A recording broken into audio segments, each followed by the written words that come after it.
Dans ce chapitre, nous allons étudier une notion très importante qui est celle des fonctions, que vous allez voir tout au long de l'année et que vous verrez les années suivantes. Pour introduire cette notion, je vais donner un exemple. Imaginons que j'ai donc donné un contrôle, j'ai récolté les notes de ce contrôle et c'est un contrôle de synthèse, donc je vais lui attribuer un coefficient de 3. Ça veut dire que la note de chaque élève sera multipliée par 3 avant de faire la moyenne. Euh, sur ce petit tableau, je vais mettre donc la liste des élèves que je vais nommer par A, B, C, D, E et leurs notes du contrôle qui vont être réparties de la façon suivante. Par exemple, et pour chaque élève, je vais calculer le total de sa note. Comment je vais faire? Alors, si je nomme donc ce calcul total, il va être fait de la façon suivante. Par exemple, pour l'élève A, il va avoir une note qui va être calculée de la façon suivante, donc 3. Donc c'est le coefficient qui va multiplier la note. Et je vais décider pour ces 5 élèves de leur donner un point de bonus puisqu'ils ont fait la question supplémentaire. Donc je vais faire ce calcul 3 fois 10 plus 1, ce qui nous fera pour l'élève A un total de 31. Pour l'élève B, vous imaginez que je vais procéder de la même façon. Je vais prendre sa note, je la multiplie par 3. Lui aussi, il a fait la question bonus et bénéficier d'un point supplémentaire. Ce qui va nous faire un total de 3 fois 11, 33, plus 1, 34. L'élève C, également, je vais prendre sa note, je la multiplie par 3, je lui donne le point du bonus, ce qui nous fera donc 3 fois 15, 45, plus 1, ça fait 46. L'élève D va avoir exactement la même note. Et pour finir, l'élève E, donc, aura 3 fois 10 fois 20, ça fait 60, plus 1, ça fait 61. Donc, à chaque fois, si vous regardez bien, le calcul se fait de la même façon. Nous avons ici une espèce de machine à calculer qui, à chaque fois, fait le même travail, prend la note, la multiplie par 3, rajoute un point et donne le total. En général, si j'avais à faire ce travail avec d'autres élèves, d'autres classes, le total que je vais calculer d'une certaine note, donc je mets, puisqu'on a dit le cas général, ça veut dire que la note je ne la connais pas, donc la note peut être n'importe quel nombre compris entre 0 et 20, va être simplement, ce total va être simplement donc 3 fois la note plus 1. Si je veux simplifier l'écriture, au lieu d'écrire le mot total en entier, je vais écrire tout simplement T, la première lettre, d'une note est égal à 3 fois la note plus 1. Et si je veux encore simplifier, je vais écrire T, et au lieu d'écrire note, je vais écrire tout simplement N, ce qui va nous donner donc 3 fois N plus 1, ce qui va nous donner une sorte de formule, c'est celui de la façon suivante, T de N égale 3N plus 1. Le total d'une note égale 3 fois la note plus 1. Et je peux l'appliquer à n'importe quelle note. Imaginons qu'un élève Z obtient donc une note de 12, donc son total, donc T de 12, est égal à 3 fois 12 plus 1, ce qui va nous donner donc 36 plus 1, ce qui va nous donner un total de 37. Voilà, vous êtes devant une fonction. En mathématiques, on va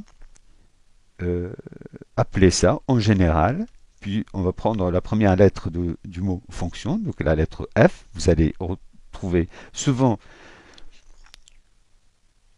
vous allez nommer souvent une fonction par la lettre F, mais aussi ça peut être la fonction G, la fonction H, etc.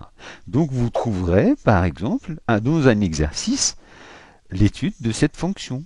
Donc on va vous demander, par exemple, d'étudier ou de calculer, faire certains calculs d'une fonction f. Et comme la note peut être aussi remplacée par n'importe quel nombre, ça peut s'agir de n'importe quel problème, je vais plutôt prendre la lettre x qui en mathématiques désigne un nombre quelconque qui va correspondre à notre problème de total de notes. Mais là, le x peut être aussi un nombre décimal, ça peut être une fraction, ça peut être n'importe quel nombre. Voilà, donc ça s'appelle une fonction. Et il y a un vocabulaire particulier. On va pouvoir l'écrire autrement.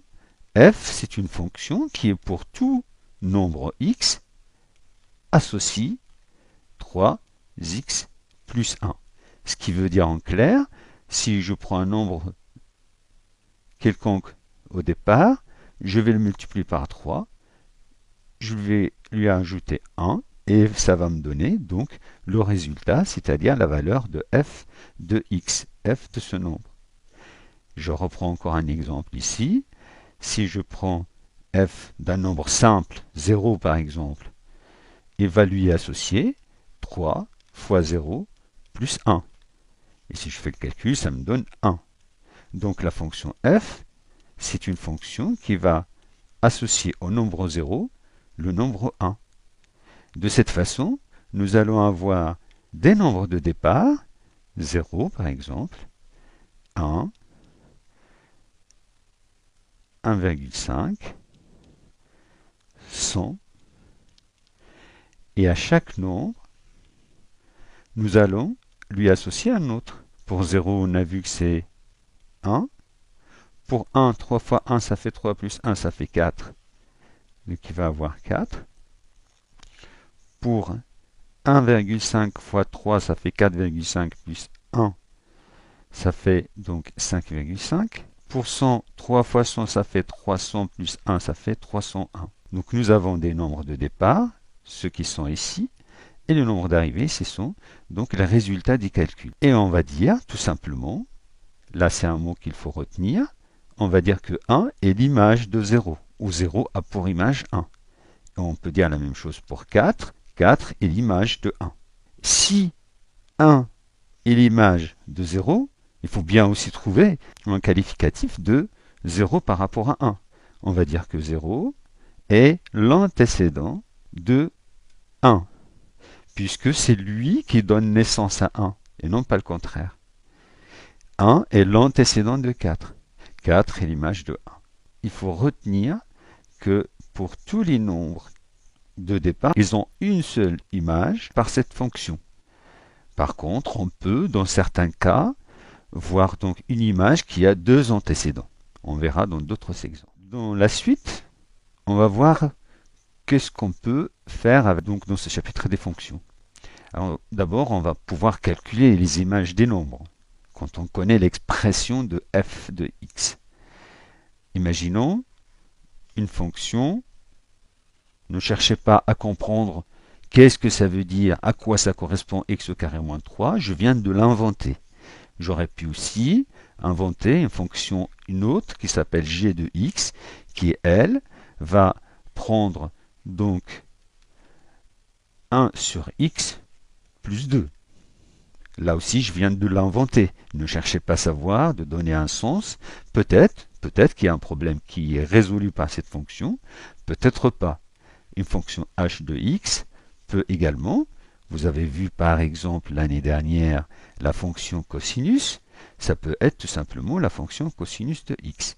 À chaque nombre, je vais lui associer son cosinus. Si je reprends l'exemple de f de x, calculons f de 0. Donc, x, c'est le même ici, évidemment. Donc, à chaque fois, le nombre qui est entre parenthèses, c'est le nombre qui se trouve aussi sur lequel je vais faire effectuer des calculs. Donc là, ça va faire 0 au carré moins 3. Ce qui va nous donner, bien sûr, le résultat de moins 3. f de 0 égale moins 3. Si je veux traduire cette égalité par une phrase, je dirais donc moins 3 est l'image de 0 par la fonction f. Je continue. Si je veux calculer f de 5, 5 au carré moins 3, ce qui va nous donner 22. f de 5 égale 22. Là aussi, on va dire que 22 est l'image de 5 par la fonction f. Mais on peut dire aussi que 5 est l'antécédent de 22 par la fonction f. On peut dresser ce qu'on appelle un tableau de valeurs dans lequel nous allons mettre des valeurs comme ici, 0, 5, 1, ça peut être dans l'ordre, mais ça peut être dans le désordre. Alors, prenons les choses dans l'ordre. J'aurais pu aussi prendre des nombres négatifs, évidemment. D'ailleurs, on va prendre 1, moins 5, pour voir comment ça se passe. Donc, on indique que f de 0 est égal à moins 3. F de 5, cela fait 22. Ça fait 100 moins 3, ça fait 97. Et moins 5. Si je fais les calculs, moins 5 au carré, donc ça fait 25. Moins 3, ça fait 22.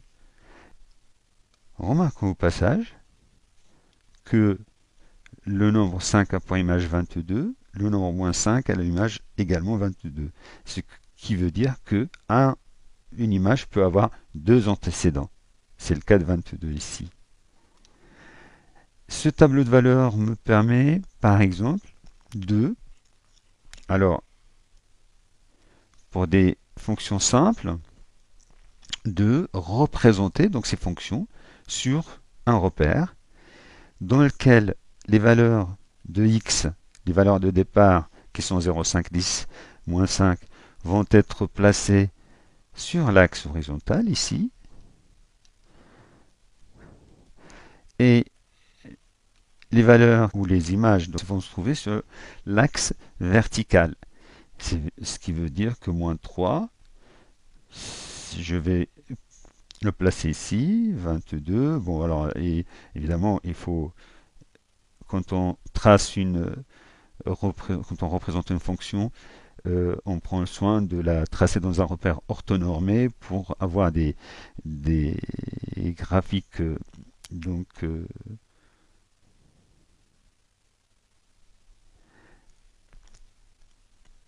ensuite on place ces points.